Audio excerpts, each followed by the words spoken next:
शिवाजी महाराज के निधन के बाद एक राजनीतिक खेल शुरू होता है, जिसमें संभाजी महाराज को साम्राज्य का शासक बनाने की कोशिश की जाती है। इस बीच सोयराबाई अपने बेटे राजा राम को शासक बनाना चाहती है, जो उनके लिए बहुत महत्वपूर्ण है। संभाजी महाराज ने अपनी शक्ति और साहस को साबित करने के लिए एक शेर के साथ लड़ाई की, जिसने साम्राज्य के लोगों का विश्वास उन पर बढ़ा दिया। यह अद्वितीय घटना उनके नेतृत्व की क्षमता और दृढ़ता की मिसाल पेश करती है। संभाजी महाराज का साम्राज्य का शासक बनना उनके कूटनीतिक कौशल और सेनापति की रणनीति के सहयोग से संभव हो सका। इस घटना ने उनके नेतृत्व की ताकत और सामर्थ्य को उजागर किया। शिवाजी महाराज और औरंगजेब के बीच कई लड़ाइयां हुईं, जिनमें से कोई भी स्थायी समाधान नहीं निकल पाया। इस बीच दोनों ने एक समझौता पत्र पर हस्ताक्षर किया, जो उस समय के इतिहास में एक महत्वपूर्ण पहलू था। शिवाजी महाराज और उनके बेटे संभाजी को औरंगजेब के दरबार में धोखे से बंदी बना लिया गया। यह घटनाक्रम उनके बीच की शक्ति संतुलन में महत्वपूर्ण बदलाव लाता है।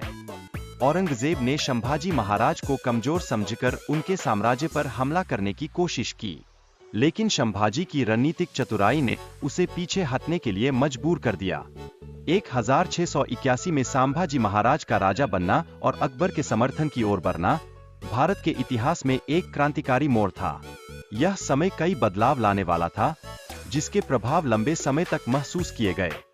अकबर ने अपने परिदृश्य में औरंगजेब से खतरा महसूस करके अपने आप को देश से निकालने का निर्णय लिया। यह घटना उनकी सच्चाई की पहरेदारी के बावजूद हुई और इसके परिणाम दूरगामी थे। संभाजी महाराज ने गोरिल्ला युद्ध की तकनीक का उपयोग किया, जो उन्हें शिवाजी महाराज से मिली थी।